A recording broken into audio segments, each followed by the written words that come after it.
Exercise 5.2 question number 9, 10th और 11th को discuss करेंगे। क्वेश्चन नंबर 9th में क्या गिवन है, if the third term and 9th term of an AP are 4 and minus का 8। तो इसका मतलब क्या गिवन है आपके पास में, इस 9th में हमारे पास में गिवन इन्फॉर्मेशन क्या है कि जो ए थर्ड है आपके पास में, जो थर्ड टर्म है उसकी वैल्यू कितनी है 4 है, उसकी वैल्यू कितनी है 4।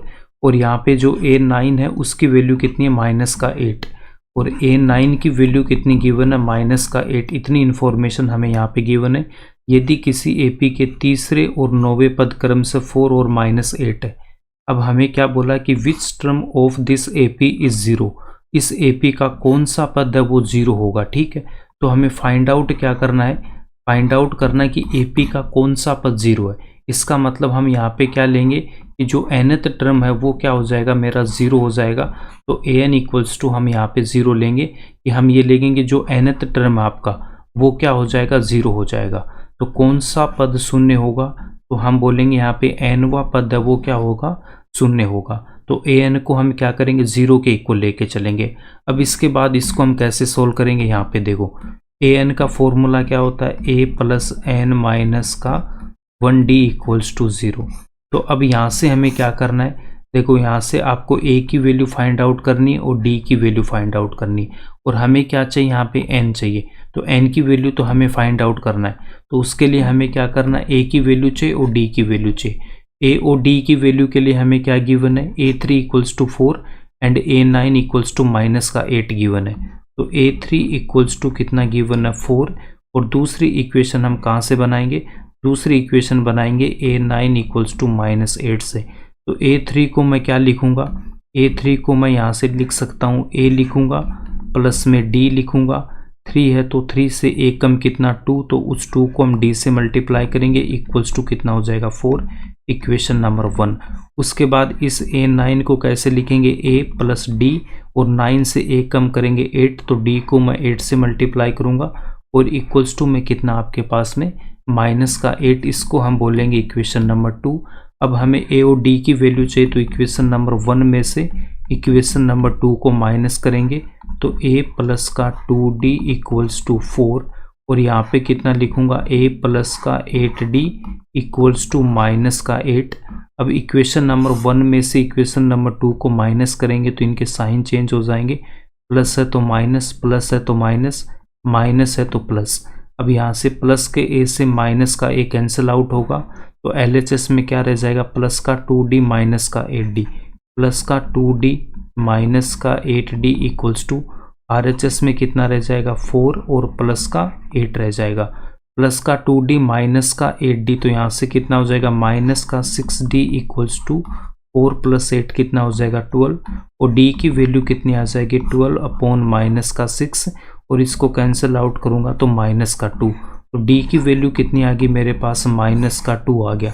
अब d इक्वल्स टू माइनस 2 हम इक्वेशन नंबर 1 में पुट करेंगे या फिर इक्वेशन नंबर 2 में पुट करेंगे। तो अगर मैं यहाँ पे इक्वेशन नंबर 1 में पुट करता हूँ तो हम यहाँ पे क्या लिखेंगे, put d equals to minus 2 in equation number 1।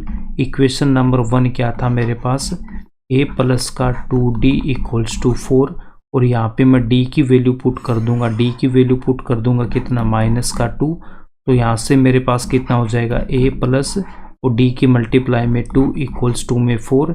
इसके बाद हम यहाँ से 2 को मल्टीप्लाई करेंगे इस माइनस 2 से, तो कितना आएगा माइनस का 4 equals to 4, then a equals to 4, और इस माइनस 4 को इस तरफ लेके आऊँगा तो प्लस का 4, तो a की वैल्यू कितनी आ जाएगी मेरे पास यहाँ पे 8 आ जाएगी।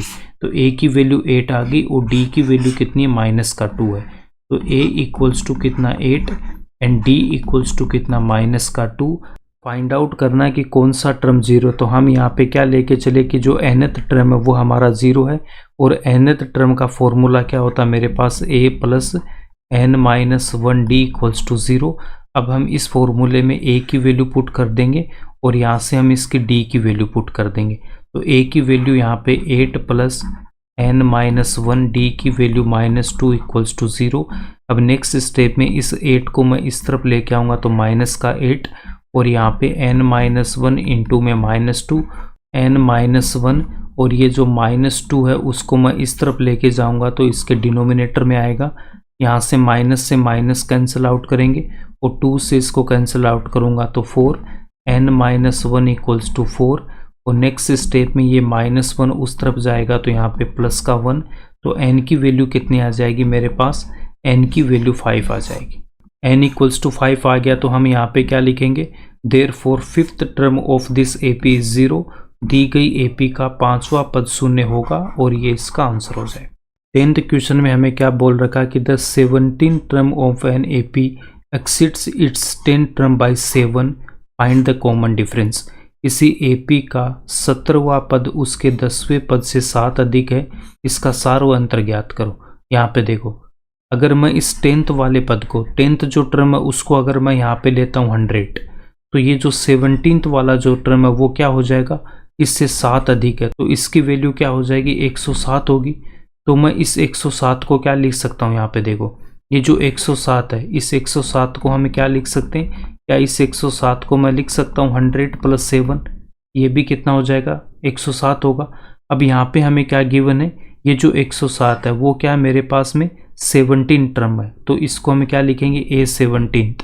तो ये कितना मेरे पास A17, तो इस 107 को हमने यहाँ पे क्या लिख दिया, A17 इक्वल्स टू, ये जो 100 है वो हमारा क्या था 10वां पद, वो क्या था 10th टर्म, तो ये क्या था मेरे पास A10, तो इसको हमने क्या लिख दिया A10 और प्लस में कितना मेरे पास यहाँ पे 7। अब इसको मैं सोल्व करूँगा तो यहाँ से देखो A17 A10 को LHS में लेके आऊँगा तो यहाँ पे कितना आ जाएगा A10 और इक्वल्स टू में कितना हो जाएगा 7। इनका डिफरेंस हमें 7 गिवन था, तो हमने यहाँ पे डिफरेंस की वैल्यू क्या निकाल दी, यहाँ पे 7 यहाँ पे हमने निकाल दी। ठीक, 17 टर्म है वो क्या 10th टर्म से 7 अधिक है, तो हम यहाँ पे क्या लिखेंगे, A17 इक्वल्स टू A10 और A17 है वो A10 से कितना 7 अधिक है, तो इसमें हम क्या कर देंगे, प्लस का 7 कर देंगे और वही हमने यहाँ पे लिखा। ठीक है, अब इसके बाद आपको क्या करना है, अगर मैं यहाँ पे बोलता हूँ कि let first term equals to A, first term क्या हो जाएगा A और कॉमन डिफरेंस को हम यहाँ पे क्या ले रहे हैं, D ले रहे हैं, तो A17 की वैल्यू क्या होती है, A17 को मैं क्या लिख सकता हूँ, यहाँ से A17 को लिखूंगा A प्लस और D यहाँ पे। ठीक है, और यहाँ 17 है तो 17 में से 1 माइनस करेंगे 16, तो 16 को D से मल्टीप्लाई करूँगा।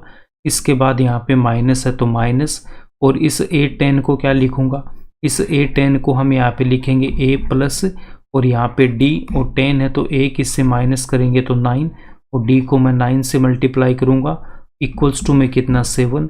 अब इसको हम यहाँ से सोल्व करेंगे, तो सोल्व करूँगा तो A प्लस का 16D और इस माइनस को मैं मल्टीप्लाई करूँगा A से तो माइनस का A, 9D से मल्टीप्लाई करूँगा तो माइनस का 9D और इक्वल्स टू में कितना हो जाएगा 7 हो जाएगा। यहाँ पे माइनस के A से प्लस का A कैंसिल आउट होगा, यहाँ पे कितना रह गया 16D माइनस का 9D, 16D माइनस का 9D इक्वल्स टू 7।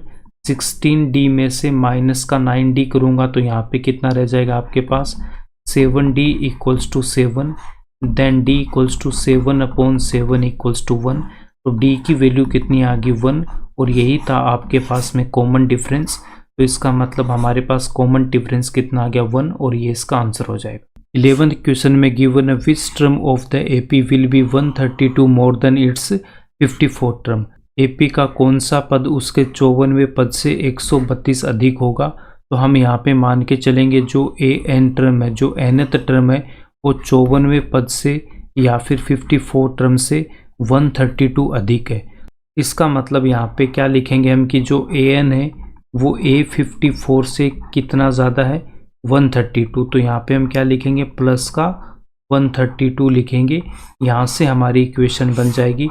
जो प्रीवियस क्वेश्चन था उसमें हमें क्या गिवन था, उसमें गिवन था कि जो A17 है वो A10 से कितना ज़्यादा है 7 ज़्यादा है, तो हमने यहाँ पे लिखा था क्वेश्चन नंबर 10 में इसको लिखा था। ठीक है, 10 में जो A17 गिवन है उसी को हमने यहाँ पे क्या ले रखा है AN ले रखा है। इस बार हमें A17 नहीं गिवन है, तो हम यहाँ पे क्या ले लेंगे जो AN है वो जो A54 से कितना ज़्यादा 132 ज़्यादा। ठीक है, तो यहाँ से हमारी इक्वेशन बन जाएगी।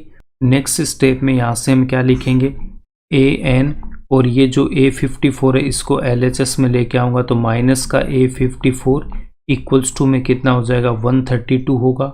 an की वैल्यू पुट करेंगे तो यहाँ पे कितना हो जाएगा a plus n minus 1 into में d, उसके बाद यहाँ पे माइनस, उसके बाद हम इसकी वैल्यू पुट करेंगे A54 की, तो A54 को मैं यहाँ पे क्या लिखूँगा, यहाँ पे मैं लिखूँगा a प्लस d और 54 है तो 54 में से एक कम करेंगे तो यहाँ से कितना आ जाएगा 53 और इक्वल्स टू में कितना मेरे पास 132।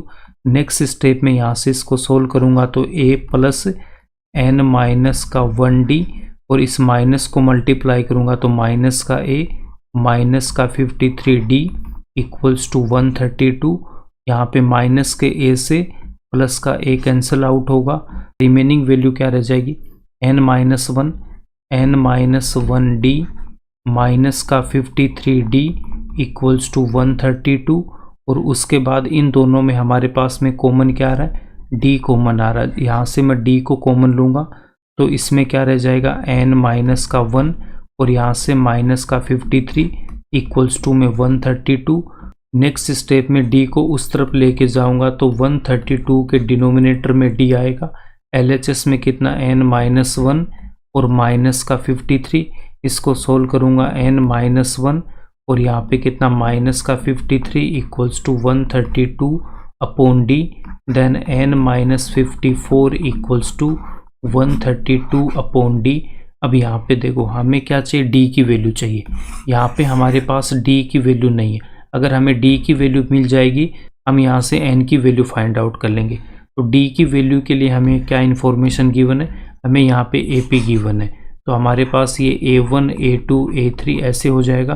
तो A1 equals to A equals to कितना 3 और यहाँ से अगर मैं D की वैल्यू फाइंड आउट करूँगा तो D इक्वल्स टू क्या होता है मेरे पास A2 माइनस A1, तो A2 की वैल्यू कितनी है यहाँ पे 15 माइनस A1 की वैल्यू कितनी है 3, तो D की वैल्यू यहाँ से कितनी आ गई 12 आ गई। तो D की वैल्यू कितनी आ गई आपके पास में 12 आ गई और D की वैल्यू हम यहाँ पे पुट कर देंगे तो D इक्वल्स टू यहाँ पे कितना हो जाएगा A2 माइनस A1 और A2 की वैल्यू 15 माइनस A1 की वैल्यू 3, तो D की वैल्यू कितनी आ जाएगी 12 आ जाएगी।